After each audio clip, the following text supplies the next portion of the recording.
Thank you.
Good afternoon, and thank you for coming. It's so nice to see all of you. I know you came to hear music more than to hear me speak about it, so I will try to rein myself in. But I'm also brimming with enthusiasm for sharing with you a little bit of the inner world of this program, and one of my primary interests, both as a player and as a researcher of this music, which has to do somewhat selfishly with what I am feeling as I play it, tactically speaking. There's all this talk of music in general, but especially Baroque music as being a very sensuous experience, a very sensuous art, something for the senses. But most of the time, there's really only two senses that are engaged with, obviously hearing, and I would also say to a certain extent, sight. We see people performing. For those of us that read music, we can look at the notation, and that's also a certain type of sensory experience. There's a certain look to a piece by Bach that's very different to what the notes on a page by Scarlatti looks like, for example. I have nothing for you today on the last two senses, smell and taste. If I figure out how that can be applied to clavichord playing, I will let you know. But the missing sense, of course, is touch. And there's no music that's made live anyway that doesn't involve that very important sense. And while I think we're pretty accustomed to the idea that different composers or different periods or different national styles have distinctive properties and sounds as different as Thai food and Mexican food, I think there's also something to be said about different worlds of touch. If you're really steeped in the playing world of Bach, it has a certain feeling in the hands that's very different from the tactile world of Weckmann or Froberger, and that's really interesting to me. It's entirely subjective as a scholar. It's not something I could footnote with a great deal of backbone, but nonetheless, it's irrefutably part of what's happening.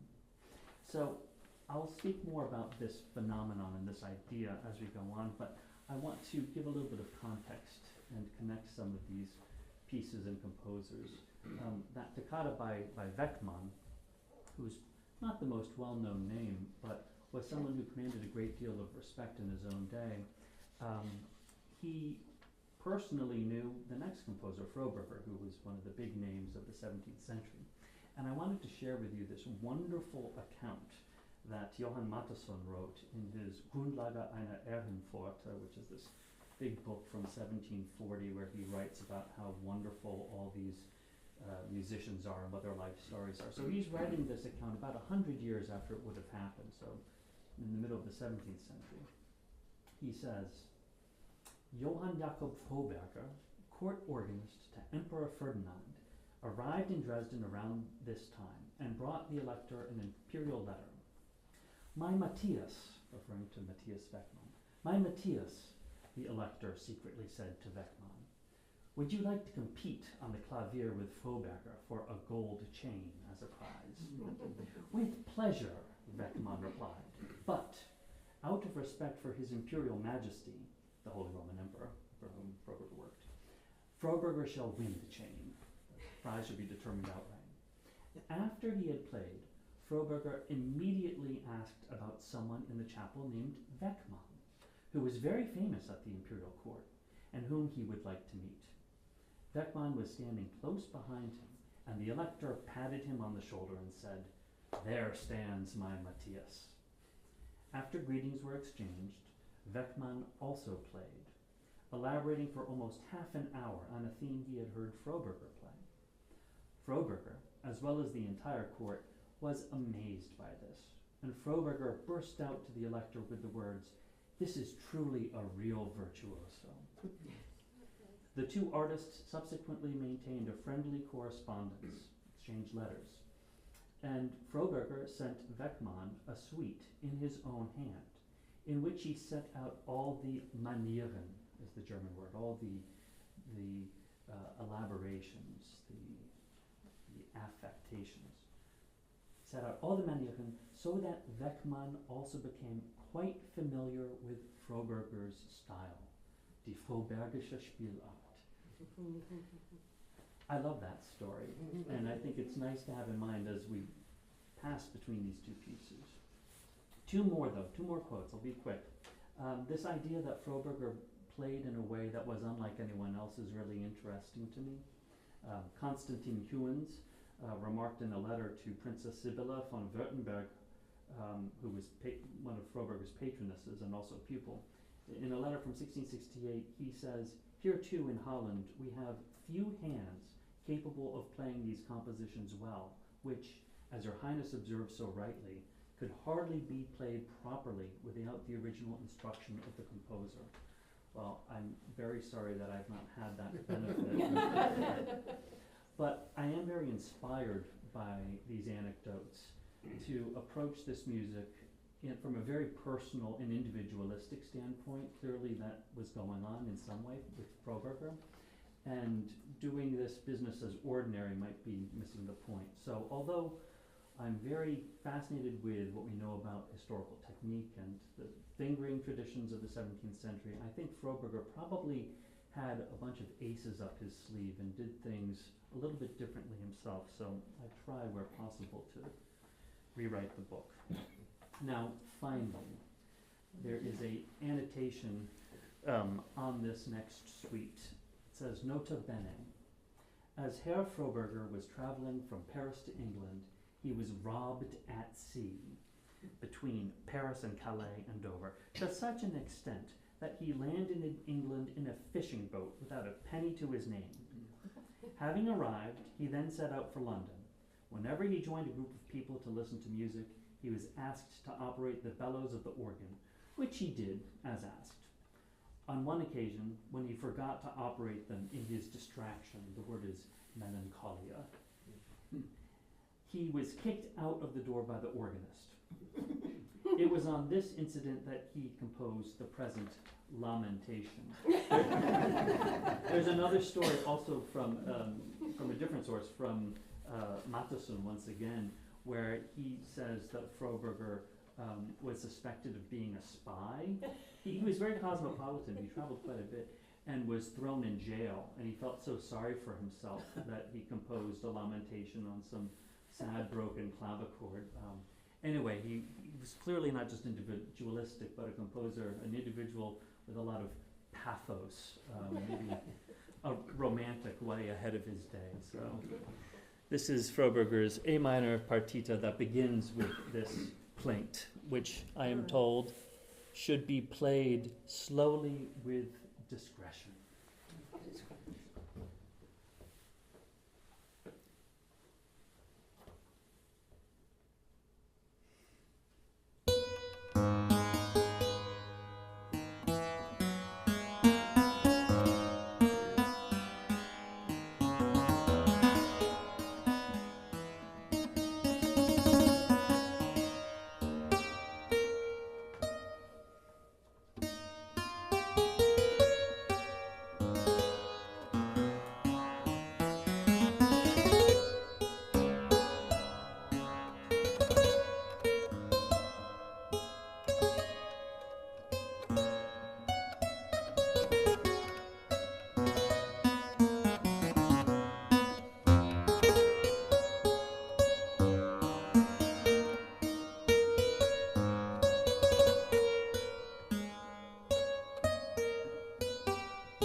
about the next piece, only that Buxtehude, of course, is one of the more recognizable names of the 17th century. In some ways maybe better known than Froberger even, but he too was thought of as a really singular figure, someone that did things in a really unique way. And there's that famous story, of course, in 1705, when Bach was 20 years old, that he walked some 250 miles from Ansbach in central Germany all the way up to Lübeck just to hear Buxtehude, just to, you know, he'd heard about it, he'd seen manuscripts, but he wanted to get closer to the true art. And that's an interesting word, art, that I do want to come back to.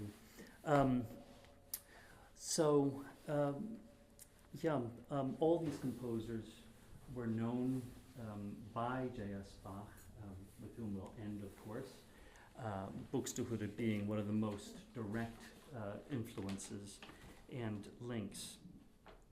Now, the next piece on the program after this, the Chaconne by Kerll, I intend to play as kind of an addendum to the suite. So I will play the Gigue and then conclude with the Chaconne. Kerll was based in Amsterdam, and he's someone else that Froberger intersected with. We think that they met in Italy in the late 1640s. Kerll's one of these figures that had a strong Italian connection. In the 17th century, German musicians tended to go in one of a few directions for inspiration. Earlier on, they would often go north to the Low Countries. Those associated with the imperial court and Austria tended to go south. There was a strong connection also to the Catholic Church, of course. And those in parts of central Germany and southwest Germany really felt the French influence, which was very nearby. This happened, of course, because the 30 Years' War was pretty devastating, and I won't say there wasn't homegrown style and inspiration, but there was a great deal of opportunity for outside influence. And we hear that throughout the suites, but also, I would say, especially in this one, which has a strong French influence. To go back to the second sense of sight, it's really interesting to look at this notation. And these suites by Buxtehude were originally transmitted, at least in large part, in what's called German organ tablature. And if you haven't seen it, think of an alien language from Star Trek, and you're about half of the way there. It's a really interesting, in some ways a very simple notational language. What it does very well is to encode polyphonic music with very clear voices. And one thing the French style does not do very well is to keep track of clear voices. It's a very fluid style that takes a lot of inspiration from the lute.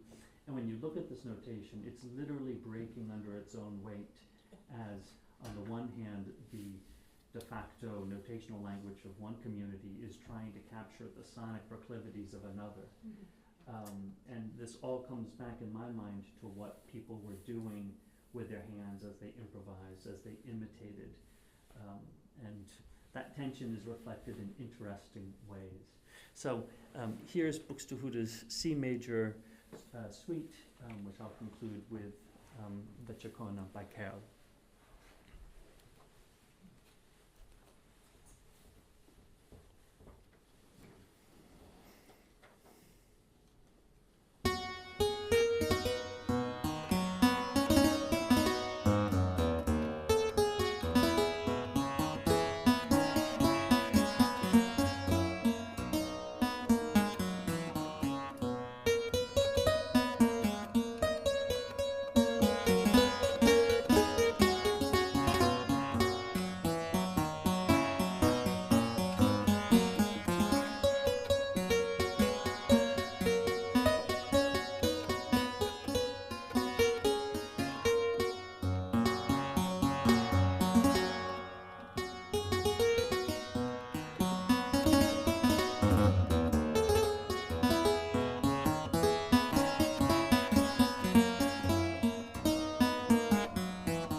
Fischer is a composer that we know Bach, J.S. Bach, knew and admired. There are a few references that confirm this. We think he was probably one of the composers represented in this bundle of music that J.S. Bach's older brother Christoph had, and that he secreted away. You know, there's this great story that Bach stole into a cupboard that had a grate at night and copied it out by candlelight, and when it was discovered by his brother, who I guess was very withholding of like the really good stuff, he took it away, and young J.S. Bach never saw it again. But we also know after Bach's death, in a letter from his son Carl Philipp Emanuel Bach to J.S. Bach's first biographer, Forkel, CPE talks about some of the composers that Bach knew and particularly admired, and Fischer is one of them. He was the Kapellmeister in Baden, southwest Germany. It's the part of Germany I once lived in. It's very close to France, and there's a great deal of French influence. There's some speculation that Fischer may have even intersected with Lully at some point, but regardless, there is a great deal of that later French 17th century Lullian style in some of Fischer's works. There's a few collections that Fischer published. The Ariadne Musicae is a collection that systematically goes through several keys, not quite all of them, but it's a very clear antecedent to what Bach completed and then, you know, as usual, took on to a whole other level with his well-tempered clavier, systematically going through the keys as this emerging idea of what complete keyboard musicianship looked like. And interfaces, interestingly, with the stuff I'm talking about in terms of what we feel. There's a certain element of mind over matter in this notion that one should play in any key, even the ones that ergonomically are maybe not the most comfortable at the keyboard. You definitely feel, I definitely feel that. The so-called suite is kind of different though, because unlike the other suites in this collection, which is the Musikalisches Blumenbüchlein, the musical bouquet of flowers, there's a Baroque notion for you. It's not filled with dances. Rather, there's a prelude and then a aria with several variations. Now, there's another aria with many more variations that's quite famous from J.S. Bach called the Goldberg Variations. There's no shortage of 17th century variation sets, but who knows? Some of this, in a very humble way, may have been in the back of Bach's mind as well when he sat down to write his Goldberg Variations. Either way, I find it to be an interesting exploration both of compositional possibilities, but also coming back to touch what each variation feels like. It has its own feeling in the fingers, and it's as much an exploration of that as it is the sounds that those movements and choreographies give rise to.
think I've said quite enough. Bach needs no introduction. This is one of my favorite pairings of free form and fugue, something Bach did quite a lot of. It's not part of any one collection. The fugue is a double fugue, so there's two themes. The first half is built on the first theme.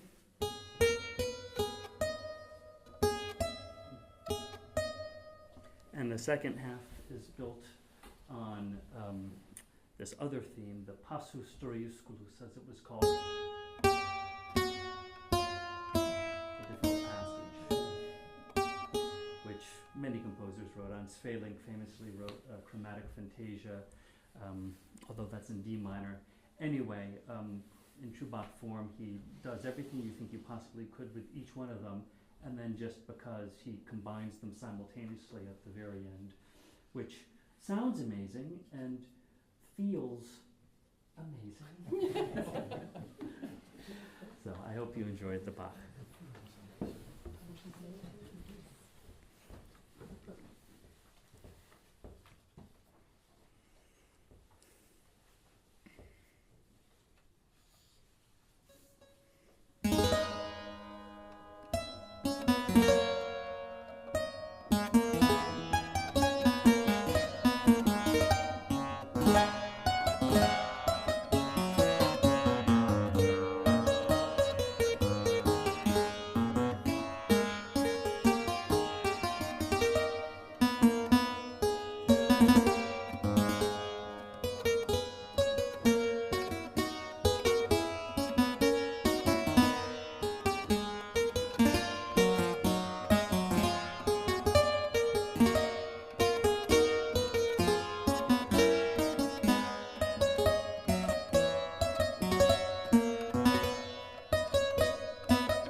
Please join us now for a reception. Yeah, absolutely.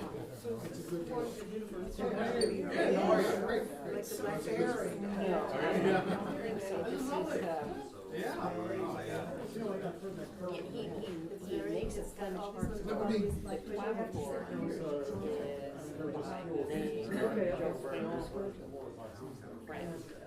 But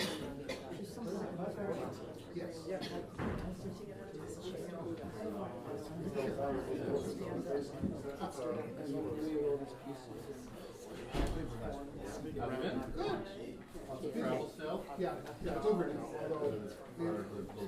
The party is over. The party starts for summer workshops. Where are you off to? San Francisco. Then Worcester, Cambridge, All righty. Berkshire Boxes House. Oh, lovely. What was this doing? I always go to New Year's. It's a recorder. Oh, yeah. You want in, And it just can sit on top of the Peter Saxon's recorder is, it is astounding how good a recording it does get. She's based in, more of these. Yes. do any of you have a good enough ear to know what we were tuned to? Was it 415? I believe, yes, I think it was I believe this is 415, and it's, the fretting on this clavichord, if I'm correct, is in Werkmeister, Okay, Werkmeister 3. I believe. okay. And I wanted to ask if I could see if he has notation in keyboard Let me just tabulature, grab- I would, grab John and ask him if I can look at tabulature. Hey, Peter, do you know if he was playing from tablature? He was not. He was not, okay, so I can't see it on his stuff. Oh, you have a recording?